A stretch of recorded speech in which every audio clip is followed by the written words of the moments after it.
Hey, I'm Decathlon Gamer, and welcome to a Pro Cycling Manager 2020 attributes tutorial. What does each mean? How does it affect gameplay? Well, watch to find out. So, we're riding a stage of the Tour de France. We are with the NTT cycling team. This is formerly known as Dimension Data. It's the South African outfit. It's not one of the stronger teams at the Tour de France, and their leader, Dominic Pozzovivo, is who we ride with now, and that's who we're going to take a look at through this process. This is one of the mountain stages at the Tour de France, the Col de Lozay. So here's what each thing breaks down as. First off, we open with the FLA, which is your flat rating. Pozzovivo has a 66. Now, what this means on a pure standpoint, and we'll find out here in just a second. All right out the back. Now, you can see with this, which is your effort bar based on 100, so 100% effort versus right now we're giving 12% effort. Pozzovivo is losing ground. He's going quite slow. So at 63 effort, he is giving 63% of what his maximum effort could be. His flat rating is how quick he goes on the flat. It's just a pure speed thing. So the higher the rating, the faster they naturally go on the flat. So now in this game, the difference between flat and climbing is actually pretty easy to define. Let's put it back on auto. So right now we are at 5 degrees of incline. So we're going up at a 5.5 degree pace. So anything over 3, so 3.0 and above, switches from flat rating to your mountain rating. Anything on the opposite end of the spectrum, downhill, below minus 3.0, is going to switch to your DHI, which is your downhill rating. So how quick you go on the descent, how quick you go on the ascent. Anything between. So minus 2.9 to 2.9 is going to be flat. Now, once you get above 3, you can see there's actually more than one climbing attribute. You have mountains and you have hills. Now, those are based off of your effort. And let's go ahead and go back to this. So right now I have a 66 effort for Pozzovivo. Anything below an 85 and below, will 100% use your mountain rating, which for Pozzovivo is a 76. So he's got a decent amount of pace when it comes to climbing. And he'll be able to, you can see now, with minimal effort at a 66, he was able to go up this climb, which we're just now flattening out from, and keep pace. But as things flatten out, you see how he starts to drift backwards a little bit? That's because things are flattening out, and he's actually slow on the flat, but he's quicker as a climber compared to other riders around him. Hill's rating, it's your punch.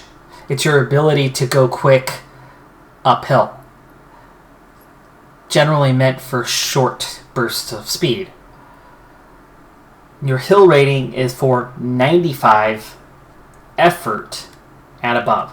So if we're at a 95 or more, we are using our hills rating. So 85 and below is mountain, 95 and above is hills. 85 to 95 is a split between the two. And it depends on which end of the scale you're on what percentage that split is going to be.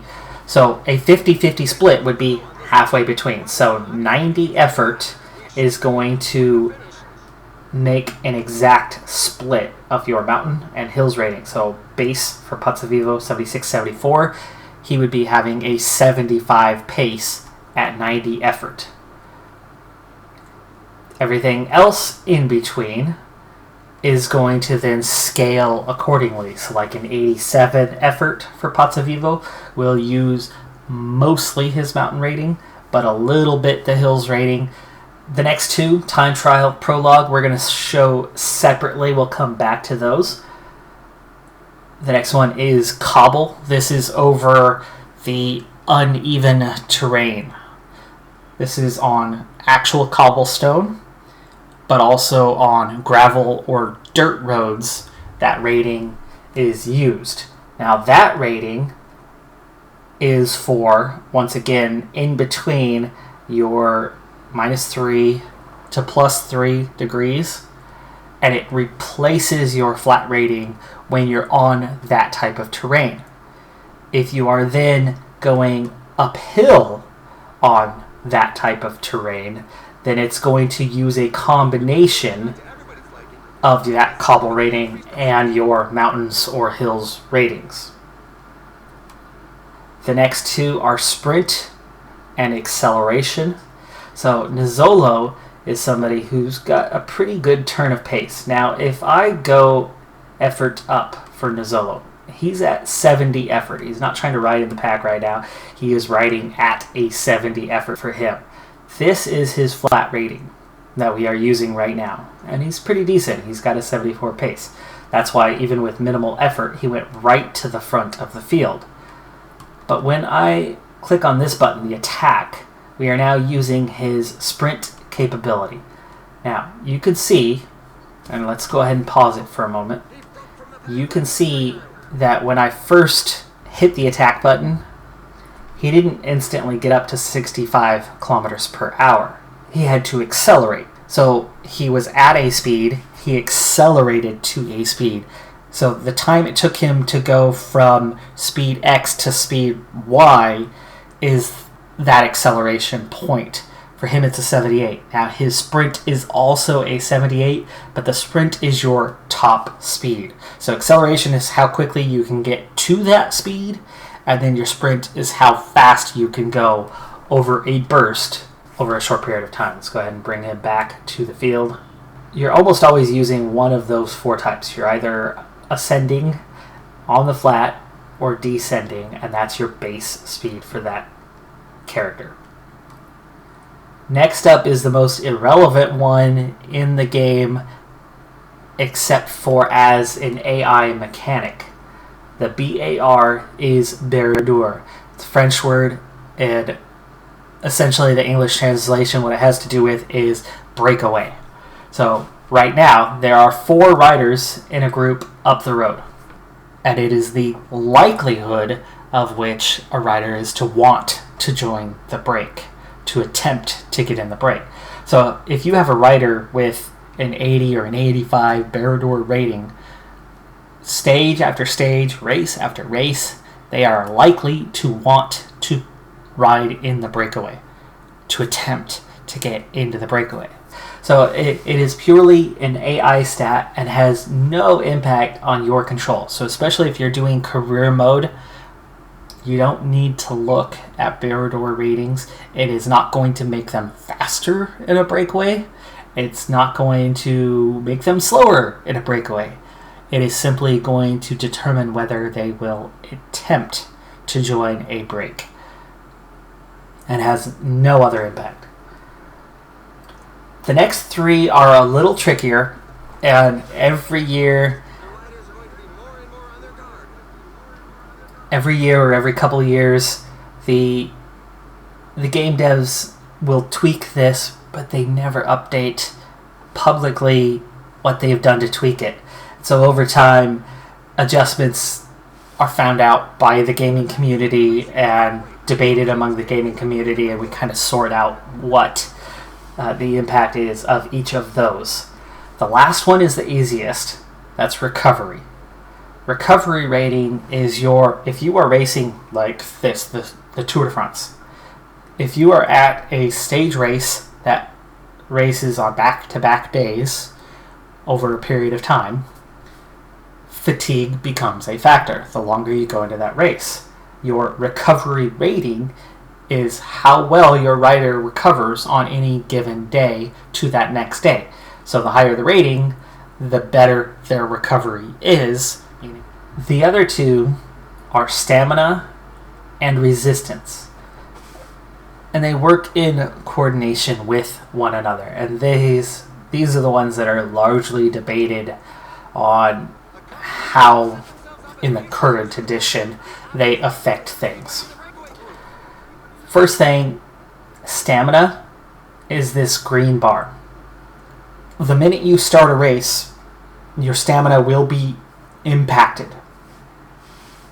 But your stamina is impacted in a very minor way. It will slowly tick down.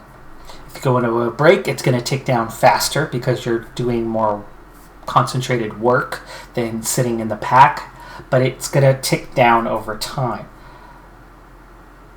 The last clear output, which was some years ago from the game devs, went like this. Anything under 160 kilometers for a stage length, stamina has 0 impact on your rider's ability to ride. Over 160 kilometers, that stamina rating begins to affect your rider's ability to continue on. So the longer the stage, the more your stamina rating matters. That update was years ago now. It does appear that it's been tweaked since then, and that it is affected at even shorter stages than that. There are stages that are shorter than 100 kilometers. Really hard to say how the stamina affects that, but the last official output is anything under 160, stamina has no impact. Over 160, the greater the distance over that, the more your stamina rating will impact your rider's ability to keep riding over a distance. And that comes down to the final attribute here, which is resistance. Resistance is played out as such. You have short-term energy and long-term energy. Short bursts of speed is your red bar. So Pozzovivo, even though his yellow bar is low, he has red bar. If I were to attack, Pozzovivo would be capable of doing that. Because that red bar, again, is just the short bursts of energy. Your long-term energy is yellow bar. It can recover, but under high amounts of energy with your heart rate increased, that's going to drain down over time. Sometimes more quickly, sometimes more slowly.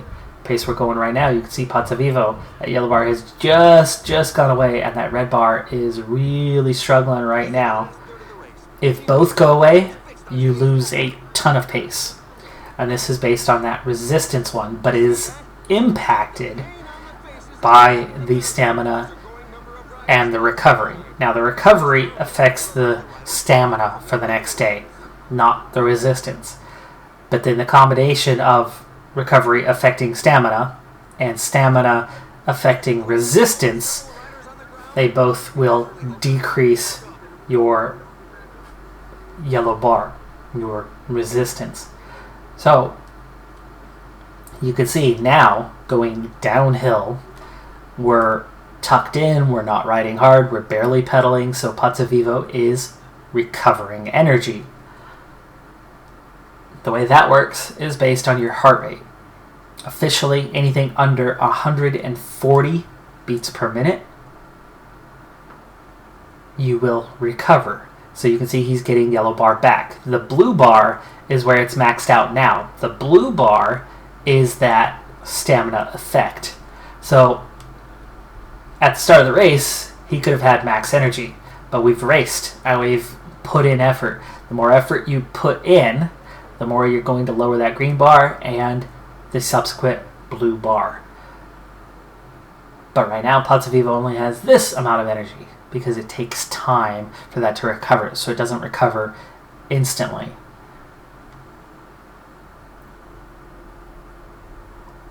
Over 140 beats per minute, you're not going to recover. However, this is another one of those things that the game devs have adjusted and tweaked over the years.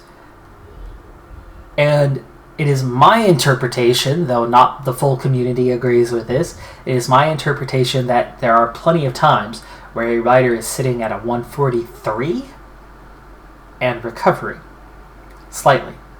I think you get a 100% recovery rate at 140 and below. 140 to 145 depends on the rider's resistance rating. The higher resistance rating, the more likely they are to begin recovering slightly at a 145 or a 144 heart rate. So an average resistance rating, somebody in the mid 70s or low to mid 70s, will get a small amount of recovery at a 142 or a 143 heart rate. And then they'll start scaling that up to whatever the regular rate is. So the better the resistance, the more quickly they will recover under those. So here's a breakdown of what each of these things mean. So this is your distance to the finish line. That's the distance to the next climb. That's the distance to the next sprint point. We have no categorized climbs here, so that's why there's no distance showing on that one. But the first checkpoint is now 9.5K away. That's your current speed. That's your degrees of ascent or descent. We're downhill slightly right now. And that's the wind speed. In a time trial like this, we are using, instead of flat rating, it is replaced by your time trial or prologue rating. Prologue is 5 kilometers and under in total length of a race. Time trial, 30 kilometers or more in total distance. Everything in between 5 and 30K is going to be scaled down. So 50-50, right down the middle, is 17.5 kilometers. So a 20 kilometer stage is going to use a 60-40 split of time trial rating over prologue rating. In a time trial, what you need to watch for is this is the distance to the finish. That is your resistance. So the other attribute used is resistance in a time trial. However, once you go above 3, just like in a regular race, instead of flat rating, here it's instead of time trial or prologue rating, you then convert over to your mountain rating. So the final thing to go over is the race day condition. So Alaphilippe today has a -1. It's on a -5 to +5 scale that is affected by a lot of things. Your screen before you enter, you could check what your race day condition base is, but then there's a random draw once you go to enter the race while the race is loading up. And it's going to be a +5, -5 kind of scale with a bell curve centered on 0 being the most common outcome, with +5, -5 being the least common outcomes. Then that race day condition, once you enter the race, then will impact your overall attributes for the day. So you can see Alaphilippe drew a -1 today, and that has actually had a pretty nasty impact on all of his attributes. They are affected in this manner. So Alaphilippe has a 76 time trial, but today with a -2, it's then scaled to a 74. His prologue scaled to a 71. His mountain scaled to a 76. His resistance down to a 75. So that is what those mean and how they impact your overall outcome. But that is going to do it for this attribute review special.